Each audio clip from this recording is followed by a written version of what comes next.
Hello everyone, welcome प्यारे बच्चों। आप सभी का स्वागत है हमारे चैनल नगीन बेस्ट डिजिटल लर्निंग में। और हमारी एक और नई वीडियो में आप सभी का स्वागत है। आज इस वीडियो में बच्चों हम क्लास 8 का चैप्टर नंबर 6 करेंगे, जिसका नाम है यह सबसे कठिन समय नहीं। आज इस वीडियो में हम इस चैप्टर को समझेंगे, पढ़ेंगे और देखते हैं चलिए चैप्टर में हमें क्या बताया गया है। जैसे कि आपको नाम से पता चल रहा है चैप्टर के कि यह सबसे कठिन समय नहीं, कि ये जो समय चल रहा है यह सबसे कठिन समय नहीं है, क्योंकि आने वाले समय का हमें कुछ भी नहीं पता होता कि वो कितना भी कठिन आएगा या इससे कम कठिन आएगा। तो यह सबसे कठिन समय नहीं है। तो चलिए बच्चों जानते हैं और इस पाठ को पढ़ते हैं। सबसे पहले तो हम ये जानेंगे कि इस पाठ के लेखक कौन है। इस पाठ की है बच्चों कविता, यानी कि यह हमारी एक कविता है और कविता की कवित्री है। तो कवित्री का क्या नाम है? जया जादवानी। इस कविता की कवित्री कौन है? जया जादवानी। तो चलिए बच्चों हम कविता को पढ़ेंगे और इसको अच्छे से समझेंगे कि इसमें हमें क्या बताया गया है। नहीं, यह सबसे कठिन समय नहीं है। नहीं, यह सबसे कठिन समय नहीं। अभी भी दबा है चिड़िया की चोंच में तिनका और वह उड़ने की तैयारी में है। अभी भी झरती हुई पत्ती थामने को बैठा है हाथ एक बार फिर से पढ़ेंगे। नहीं, यह सबसे कठिन समय नहीं। अभी भी दबा है चिड़िया की चोंच में तिनका और वह उड़ने की तैयारी में है। अभी भी झरती हुई पत्ती थामने को बैठा है हाथ एक। ये हमारी कुछ पंक्तियाँ थी। तो चलिए बच्चों इसके अर्थ को जानेंगे।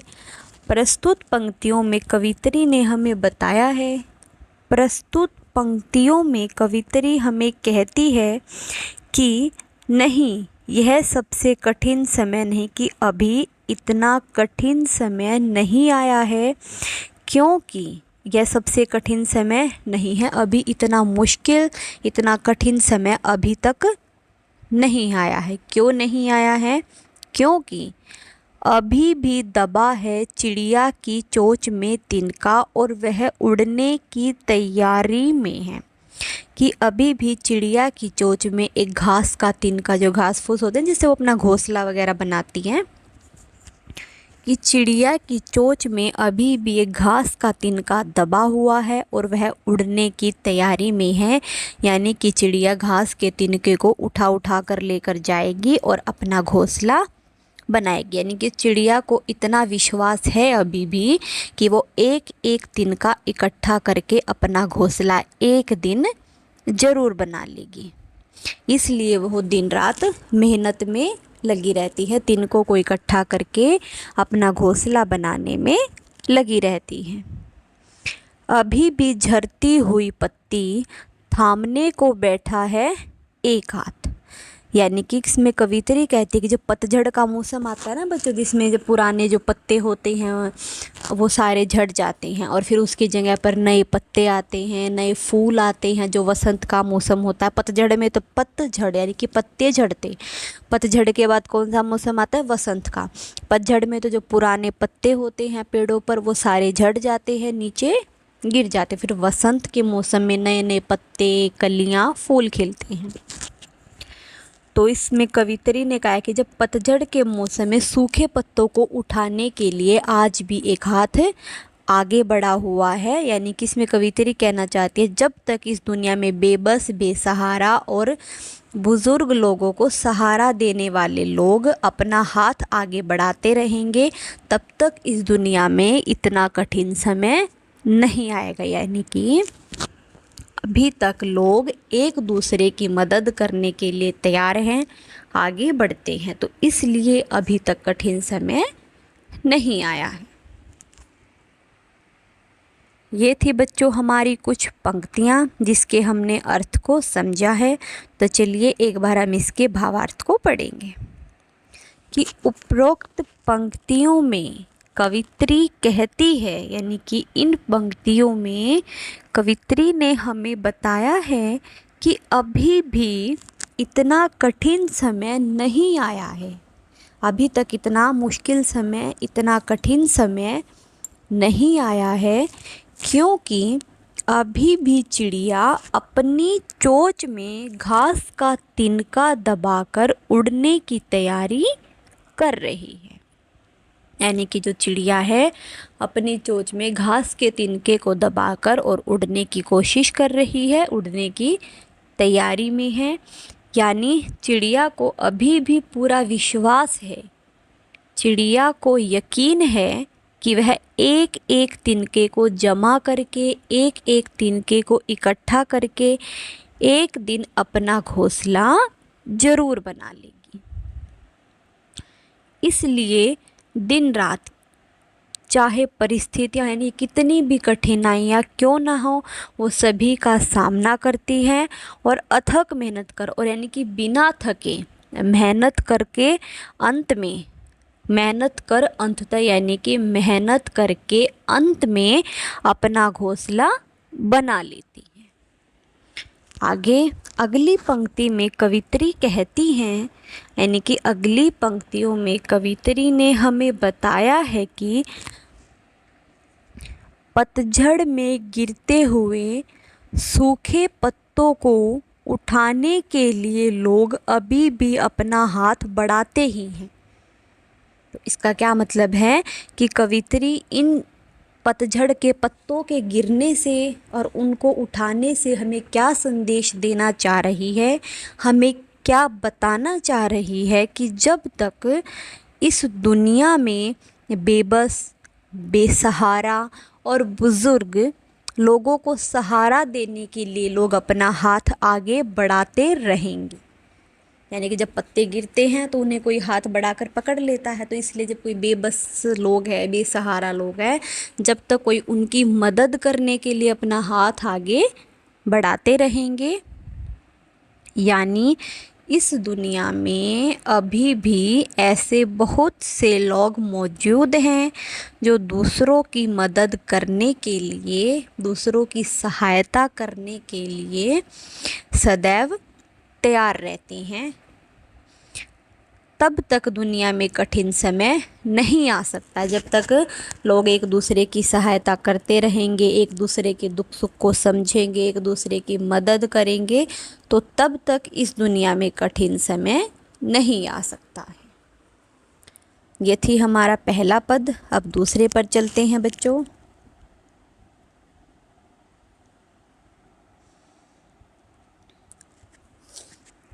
अभी भी भीड़ है स्टेशन पर, अभी भी एक रेलगाड़ी जाती है गंतव्य तक, जहाँ कोई कर रहा होगा प्रतीक्षा, अभी भी कहता है कोई किसी को जल्दी आ जाओ कि अब सूरज डूबने का वक्त हो गया। एक बार फिर से पढ़ेंगे दूसरा काव्य। अभी भी भीड़ है स्टेशन पर, अभी भी एक रेलगाड़ी जाती है गंतव्य तक, जहाँ कोई कर रहा होगा प्रतीक्षा, अभी भी कहता है कोई किसी को जल्दी आ जाओ कि अब सूरज डूबने का वक्त हो गया। तो चलिए बच्चों, पहले हम इन पंक्तियों के कुछ मतलब को जानते हैं, अर्थ को समझते हैं और फिर इसके भावार्थ को पढ़ेंगे। प्रस्तुत पंक्तियों में कवित्री ने हमें बताया है, प्रस्तुत पंक्तियों में कवित्री कहती हैं कि अभी भी भीड़ है स्टेशन पर, कि अभी भी यानी कि आज भी स्टेशन पर इतनी भीड़ है, यानी कि लोग एक जगह से दूसरे जगह पर जाते हैं, स्टेशन पर इतनी भीड़ है और अभी भी रेलगाड़ी गंतव्य तक, यानी कि रेलगाड़ी अभी भी एक जगह से दूसरे जगह पर सवारी को लेकर जाती है, जहाँ कोई कर रहा होगा प्रतीक्षा। और यानी कि कोई भी व्यक्ति अगर एक जगह से दूसरी जगह पर जा रहा है तो वहाँ उसकी कोई प्रतीक्षा जरूर कर रहा है और अभी भी कहता है कोई किसी को, यानी कि कोई किसी को ज़रूर कह रहा होगा कि जल्दी आ जाओ घर पर, जल्दी आ जाओ कि सूरज डूबने का वक्त हो गया है, अंधेरा होने वाला है। देखो, जब हमारा कोई घर से आदमी बाहर जाता तो हम उसको बोलते हैं ना कि जल्दी आ जाना, अंधेरा होने से पहले आ जाना।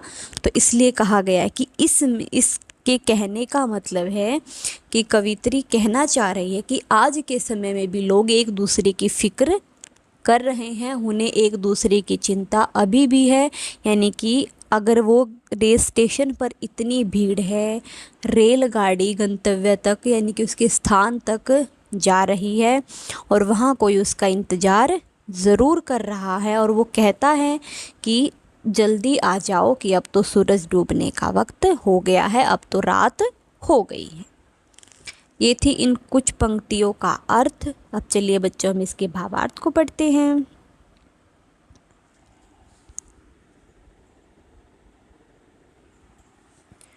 प्रस्तुत पंक्तियों में कवित्री कहती है कि अभी भी रेलवे स्टेशनों में भीड़ भाड़ है, यानी कि अभी भी रेलवे स्टेशनों में बहुत भीड़ है और रेलगाड़ी लोगों को एक गंतव्य तक से दूसरे गंतव्य तक पहुंचाने के लिए तैयार है, यानी कि एक स्थान से दूसरे स्थान तक पहुंचाने के लिए तैयार है। और लोगों को यह भी उम्मीद है, लोगों को यह भी आशा है कि दूसरे गंतव्य पर, यानी कि जहां वो जा रहे हैं, कोई न कोई उनकी प्रतीक्षा यानी कि उनका इंतज़ार ज़रूर कर रहा होगा।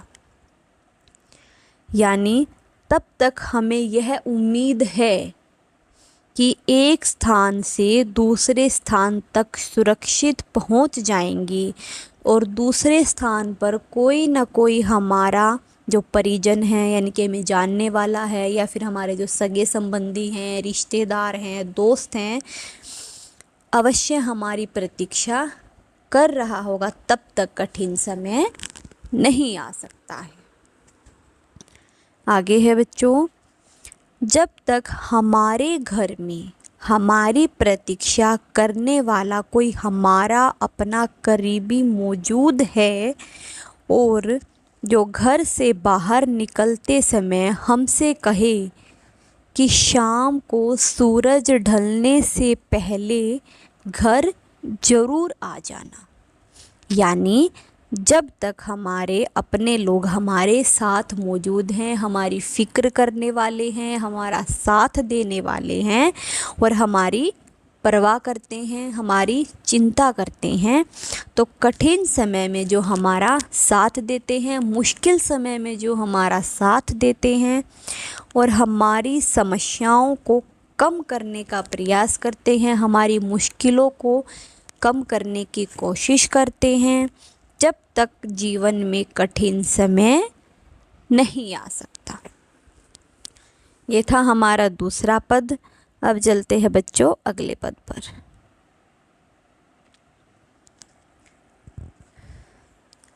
अभी कहा जाता है उस कथा का आखिरी हिस्सा जो बूढ़ी नानी सुना रही सदियों से दुनिया के तमाम बच्चों को।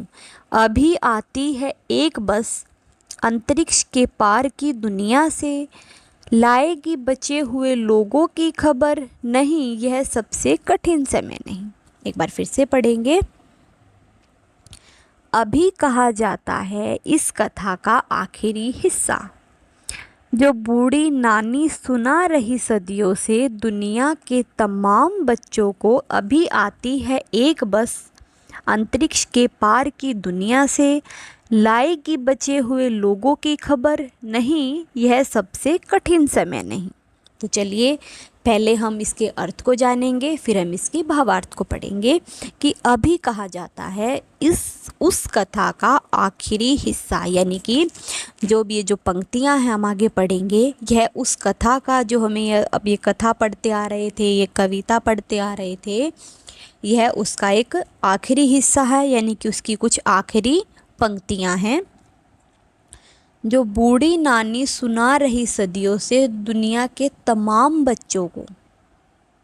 यानी कि हमारे समाज में जो हमारी दादी है, नानी है, वो अपने बच्चों को कहानी सुनाती आ रही है। और जो ये प्रथा है वो सदियों से यानी कि सालों से, बरसों पुरानी, पीढ़ी दर पीढ़ी चलती आ रही है। और वह बच्चों को बता रही है, बच्चों को कहानी सुना रही है कि अभी भी आती है। यानी कि दुनिया की अंतरिक्ष के पार से, यानी कि जो हमारा अंतरिक्ष है उसके पार से भी एक दुनिया है जहाँ पर लोग रहते हैं और वो कभी न कभी हमसे मिलने ज़रूर आएंगे और उनकी खबर आके हमें ज़रूर देंगे। और बच्चों को उन नानी की कहानियों पर पूरा विश्वास है, वो इस बात को सच्ची घटना मान लेते हैं। ये थी हमारे इस कुछ पंक्तियों का अर्थ। अब चलिए हम इसके भावार्थ को पढ़ते हैं।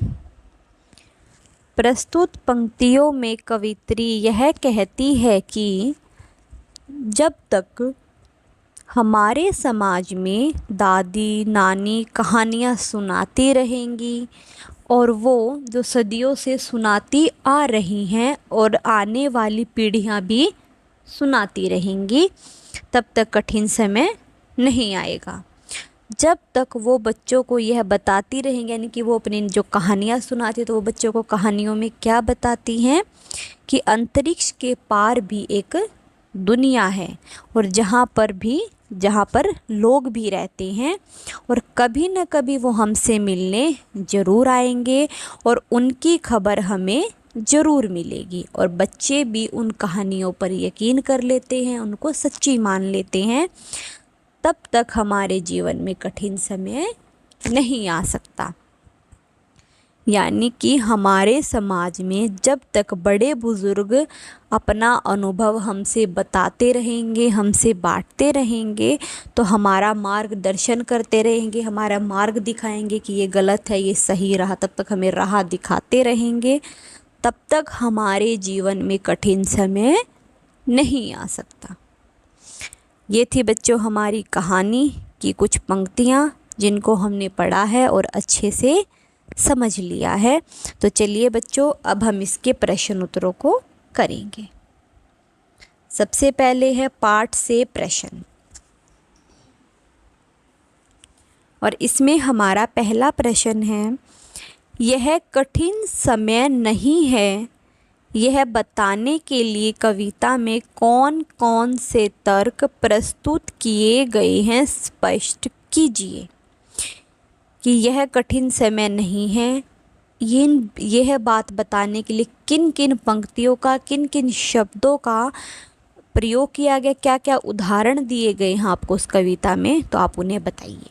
तो चलिए बच्चों, उत्तर पढ़कर जानते हैं कि यह कठिन समय नहीं है, क्योंकि पहली पंक्ति में तो क्या था कि अभी चिड़िया की चोंच में तिनका दबा हुआ है और वह उड़ने के लिए तैयार बैठी है, और जो पेड़ों से पत्तियां झड़ती हैं उनको सहारा देने के लिए भी कोई है।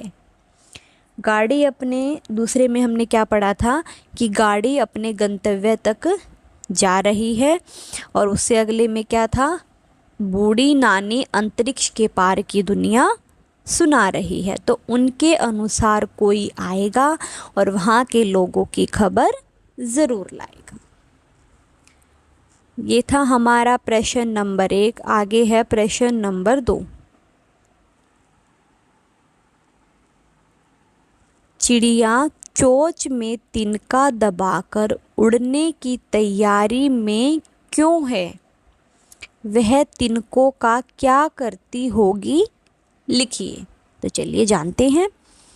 चिड़िया चोंच में तिनका दबाकर इसलिए उड़ने की तैयारी कर रही है जिससे कि वह सूरज डूबने से पहले अपना घोंसला बना ले। इसके अलावा वह तिनकों से अपने घोंसले को सही करती होगी व अपने बच्चों के लिए नया घोंसला बनाती होगी। ये था हमारा प्रश्न नंबर 2। अब है आगे बच्चों प्रश्न नंबर 3। कविता में कई बार अभी भी इस शब्द का कई बार प्रयोग करके अपनी बातें कही गई हैं, बातें रखी गई हैं।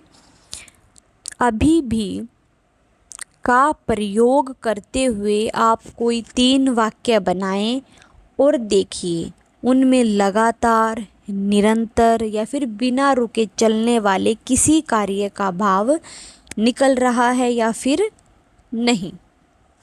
तो चलिए हम कुछ 3 वाक्य बनाते हैं। पहला है, पानी अभी भी बरस रहा है। यानी कि उन्होंने क्या पूछा था, अगर आप अभी भी का प्रयोग करोगे तो उसमें कुछ ऐसा वाक्य बनना चाहिए जिससे हमें किसी काम के करने का पता चलता है, यानी कि वो काम अभी भी हो रहा है। तो पानी अभी भी बरस रहा है। दूसरा वाक्य है, बच्चे अभी भी खेल रहे हैं।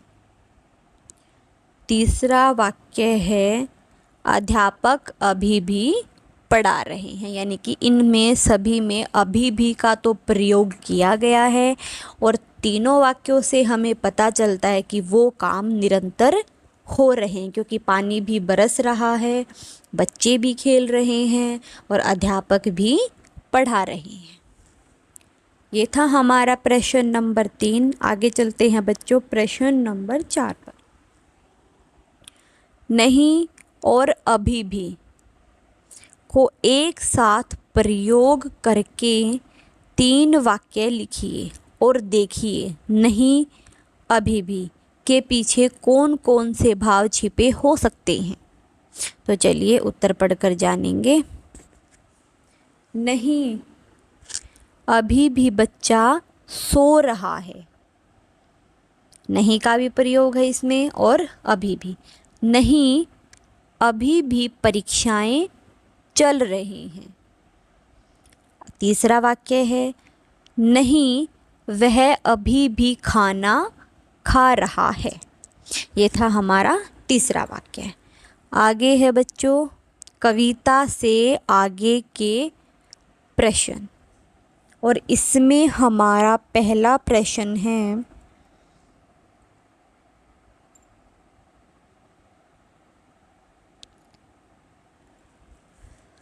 घर में बड़े बूढ़ों द्वारा बच्चों को सुनाई जाने वाली किसी ऐसी कथा की जानकारी प्राप्त कीजिए जिसके आखिरी हिस्से में कठिन परिस्थितियों से जीतने का संदेश हो। बच्चे अपनी दादा दादी के द्वारा सुनाई गई या फिर किताबों से पढ़ी गई कोई भी प्रेरणादायक कहानी को पढ़कर जानकारी प्राप्त करेंगे। देखो बच्चों, आप अपने घर में अपनी दादी से, अपने दादा से, किसी से भी कोई ऐसी कहानी सुनेंगे, किसी ऐसी घटना के बारे में जानेंगे या फिर अपनी किसी भी किताब से, जो कहानियों की किताबें होती हैं उनमें से पढ़ेंगे और किसी भी ऐसी घटना के बारे में जानेंगे कि जिसके हमें पता चलता है कि इसमें उन्होंने बहुत सारी कठिनाइयों का सामना किया है, कठिनाइयों का सामना करके उस चीज़ को जीत लिया है, जीत हासिल की है। तो हमें ऐसी कोई कविता के बारे में जानना है। आगे है बच्चों प्रश्न नंबर 2। आप जब भी घर से स्कूल जाते हैं कोई आपकी प्रतीक्षा कर रहा होता है। सूरज डूबने का समय भी आपको खेल के मैदान से घर लौटने की सूचना देता है कि घर में कोई आपकी प्रतीक्षा कर रहा है। तो प्रतीक्षा करने वाले व्यक्ति के विषय में आप क्या सोचते हैं, अपने विचार लिखिए। देखो, जब आप स्कूल से जाते हो तो आपको पता है आपके मम्मी पापा, घर में जो भी होता है वो आपका वेट कर रहे होते हैं, आपकी प्रतीक्षा कर रहे होते हैं। ऐसे ही जब आप बाहर खेलने जाते हो तो रात होने से पहले आप घर पे चले जाते, जैसे अंधेरा होने लगता है, क्योंकि आपको पता है कि घर पे तुम्हारी कोई प्रतीक्षा कर रहा है। तो जो व्यक्ति घर पे तुम्हारी प्रतीक्षा कर रहा है उसके बारे में तुम्हारे क्या विचार है, तो आप वो लिखिए, हमें बताइए। प्रतीक्षा करने वाले व्यक्ति के बारे में हम सोचते हैं कि वे बेकार हमारी प्रतीक्षा करें, क्योंकि सोचते हैं ना, तुम तो वैसे ही, कोई किसी की मम्मी अगर बच्चे को डांट देती है तो बच्चा बोलता है कि नहीं तुम तो मुझे वैसे ही प्रतीक्षा कर, खेलने ही तो गया था, ऐसा क्या हो गया। तो यही सोचते हैं ना हम कि जो हमारी प्रतीक्षा कर रहा है, हमारा इंतज़ार कर रहा है, वो बेकार में ही कर रहा है। मगर यह नहीं जानते कि उनको हमारी कितनी चिंता, लेकिन हम ये नहीं सोचेंगे कि उसको हमारी चिंता है, हमारी फ़िक्र है, इसलिए वो हमारी प्रतीक्षा कर रहा है। ये था हमारा प्रश्न नंबर 2 और इसी के साथ बच्चों हमारा ये पाठ समाप्त होता है। इस वीडियो के लिए इतना ही। अगली वीडियो में हम नेक्स्ट चैप्टर को करेंगे। जिसको ये चैप्टर समझ में आ गया हो, वीडियो अच्छी लगी हो तो प्लीज़ लाइक शेयर कमेंट ज़रूर करें। Thank you. Have a nice day.